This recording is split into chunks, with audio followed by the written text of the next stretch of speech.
पहले बताया कि हमने लालू जी को भी देख लिया है, ठीक है। तो सबसे बड़ी बात यह है कि अब लालू जी गए, उन्होंने अपने समय में क्या किया नहीं किया, ठीक है। अब उनकी वजह से उनके बेटे क्यों आएंगे? अब नीतीश जी भी जो है एक प्लान कर रहे हैं कि भाई उनकी वजह अब जो है उनका बेटा आने वाला है। तो ये जो मानसिकता है, ये मानसिकता लोकतंत्र, हाँ बिल्कुल बिल्कुल, ये लोकतंत्र के लिए बिल्कुल भी सही नहीं है। तो एक वैकल्पिक राजनीति होना चाहिए यहाँ पे। और प्रशांत जी जो है, हम सब जानते हैं कि भारत में कोई भी ऐसा राजनेता नहीं हो, चाहे प्रधानमंत्री से लेके जो भी राज्य के मुख्यमंत्री है, जो उनको मानते ना हो, उनका डंका नहीं मानते हो, तो वो इस तरह के व्यक्तित्व के आदमी हैं। और 2014 के बाद जितने भी इलेक्शन हुए हैं भारत में, चाहे लोकसभा से लेके और भी राज्य में, तो सब में उनको जिताने में अलग अलग मुख्यमंत्रियों की काफी उनकी भूमिका है। तो एक तरह की चाणक्य की भूमिका में है। मुद्दा है कि पलायन रोकना है, दूसरा क्या है? पलायन जो है, इससे जुड़ा हुआ पलायन कैसे रुकेगा? बिल्कुल, इससे जुड़ा हुआ है उद्योग धंधे का यहाँ पे अभाव है। यहाँ पे जो है इतने सालों में कम से कम 5 साल 7 साल एक प्लान करने के लिए, इसलिए तो भाई 5 साल के लिए ही तो लोकतंत्र की में हमको वोट दे के या किसी को हमें यहाँ पे खड़ा किए हैं, तो 5 साल सफिशियंट होती है पंचवर्षीय योजना के तहत कि भाई आप क्या अपने क्षेत्र में काम कर रहे हैं। 35 साल हो गए, यहाँ पे जो भी उद्योग धंधे थे पहले अंग्रेज के टाइम से जो थे, भाई लोहट मिल था हमारे पास, सकरी में चीनी मिल था, लोहट में चीनी मिल था, रैयाम चीनी मिल था। इतने लोगों की जो आसपास के क्षेत्र में जो है इतने लोगों की मतलब कमाई हो रही थी और उनका परिवार चल रहा था। लेकिन वो तो वहाँ पे आप जाएंगे तो बस नामो निशान भी नहीं है। बिल्कुल इस तरह से उसको रौंद दिया गया है। 2 अक्टूबर 2024 को बिहार के अंदर एक भूचाल आ गया, जब एक ऐसी पार्टी का गठन किया गया जिसका नाम जनसुराज पार्टी है। उसके आने से राजनीतिक गलियारों में काफी हलचल सी मचने लगी। अभी हमारे साथ मौजूद है मधुबनी विधानसभा के संभावित प्रत्याशी कहिए या फिर संभावित उम्मीदवार कहिए, राजा चौधरी जी। उनसे जानते हैं कि किस विचार के तहत लोगों के बीच जाकर अपनी सभाओं को कर रहे हैं और लोगों को यह अवगत कराने की कोशिश कर रहे हैं कि उन्हें सरकार बदलनी चाहिए और सत्ता परिवर्तन क्यों जरूरी है, खासकर मधुबनी विधानसभा में इनके जैसे नेताओं की क्या क्यों जरूरी है। जी, स्वागत है आपका मधुबनी हलचल न्यूज और प्रभात टाइम्स में। बहुत बहुत धन्यवाद कि आप मुझे ये प्लेटफॉर्म दिए। Thank you so much. जी, क्या कहना चाहेंगे? बीते 15 से 20 साल के अंदर देखा गया है 2 पार्टियों ने सरकार चलाई है। खासकर जो अगर 15 साल लालू जी का रहा, उसके बाद जो है 15 साल 20 साल नीतीश जी का चल रहा है। तो किस तरीके से आप लोगों को आश्वासन दिला रहे हैं, जनताओं के बीच जाके कैसे आप उनको ये गाइडलाइन दे रहे हैं कि कैसे जनस्वराज को चुनना चाहिए? बहुत बड़ा जनरेशन जो है, विगत 35 दोनों के कार्यकाल को आप देख लें तो 35-37 साल में जो है एक पूरा जनरेशन जो है बिल्कुल तबाह हो गया जी। उस जनरेशन के अंदर में कॉन्फिडेंस नाम की कोई चीज़ नहीं रही। मुख्य मुद्दा रहा पलायन। यहाँ से हम लोग अब हमारी माइंडसेट ही ये हो गया है कि यहाँ से हमको डिग्री लेना है जी, बस डिग्री लेना है, पढ़ाई नहीं करनी है, एजुकेशन नहीं करनी। और जैसे ही ग्रेजुएशन कंप्लीट होगा या नहीं होगा, हमें बाहर जाना है, यहाँ के बारे में सोचना ही नहीं है। यहाँ पे आप देखेंगे घर जितना भी है, अभी आप निकलेंगे कहीं पे भी जाएंगे वीरान दिखेगा, सुनसान दिखेगा। तो हम लोग यहाँ के लिए तो बने ही नहीं हैं। हम यहाँ पे पैदा हुए हैं लेकिन हम यहाँ के लिए है ही नहीं, यहाँ पे है ही नहीं। पहला मुद्दा है कि पलायन रोकना है, दूसरा क्या है? पलायन जो है, इससे जुड़ा हुआ पलायन कैसे रुकेगा? बिल्कुल, इससे जुड़ा हुआ है उद्योग धंधे का यहाँ पे अभाव है। यहाँ पे जो है इतने सालों में कम से कम 5 साल 7 साल एक प्लान करने के लिए, इसलिए तो भाई 5 साल के लिए ही तो लोकतंत्र की में हमको वोट दे के या किसी को हमें यहाँ पे खड़ा किए हैं, तो 5 साल सफिशियंट होती है पंचवर्षीय योजना के तहत कि भाई आप क्या अपने क्षेत्र में काम कर रहे हैं। लेकिन लगभग 37 साल हो गए, यहाँ पे जो भी उद्योग धंधे थे पहले अंग्रेज के टाइम से जो थे, भाई लोहट मिल था हमारे पास, सकरी में चीनी मिल था, लोहट में चीनी मिल था, रैयाम चीनी मिल था।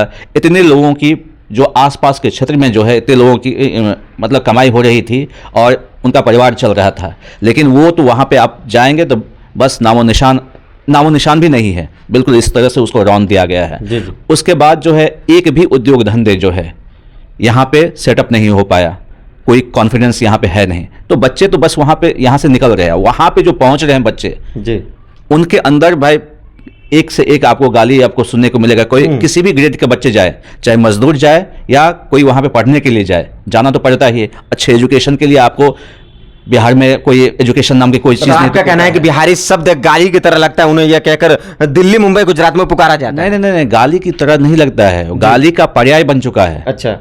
जैसे बंगाली हो गया भाई, वो प्राउड से कहते हैं कि हाँ मैं बंगाली हूँ, पंजाबी प्राउड से है, लेकिन बिहारी जो आप खुद ही उससे छुपने लगोगे तो इसका मतलब आपका अस्तित्व ही नहीं है। आप जिस मिट्टी से बने हो जो है, लेकिन वहाँ पे इस तरह से प्रताड़ित किया जाता है लोगों को, तो वो अपना उनका अस्तित्व ही नहीं। ये पलायन की समस्या नहीं है, अस्तित्व की समस्या है। जब आपका अस्तित्व ही नहीं तो आप जी के क्या करोगे, रहोगे क्या?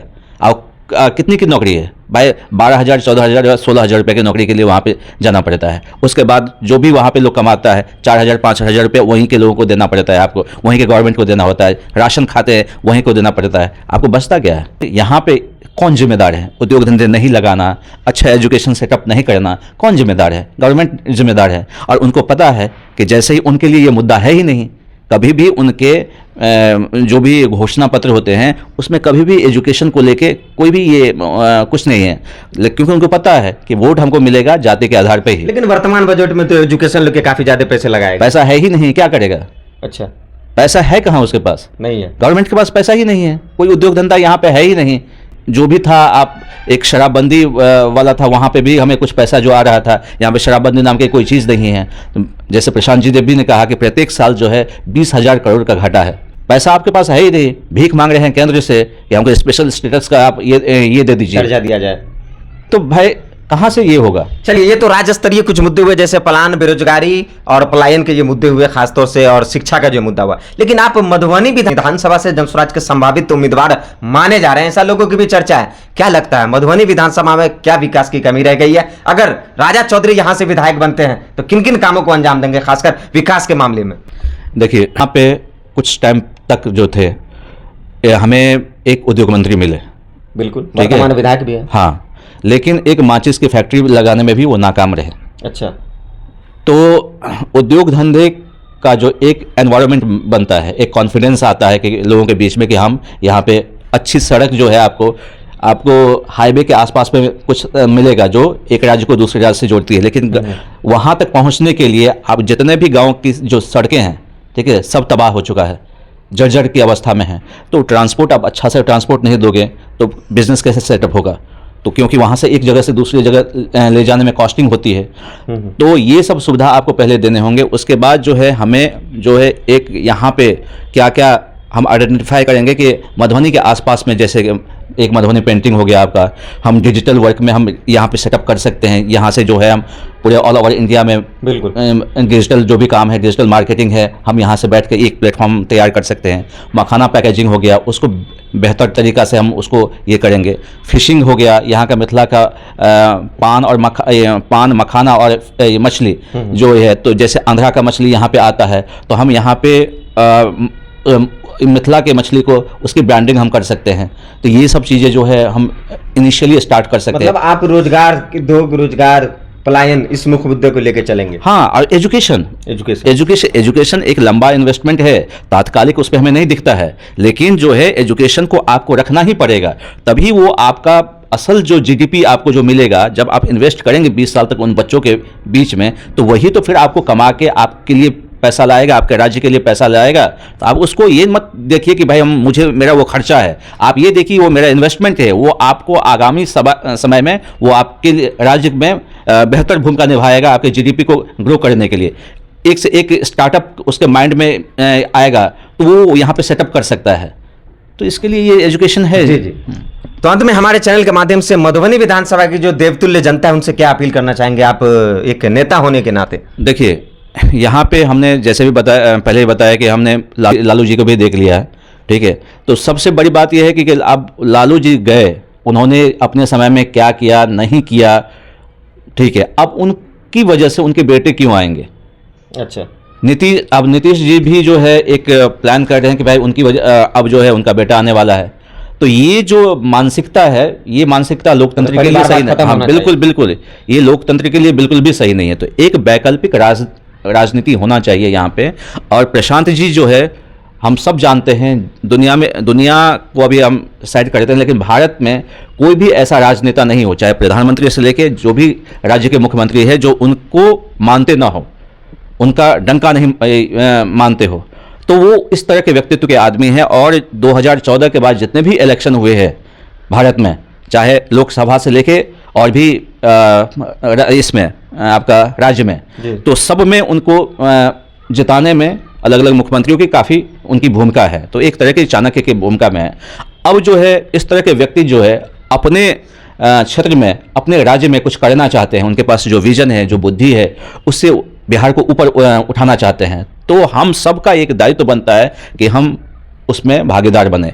सब जानता है कि भाई जाति बना के, धर्म बना के, मुद्दा बना के वोट बटोरा जा सकता है, लेकिन उन्होंने ये आसान रास्ता नहीं अपनाया है। जी जी।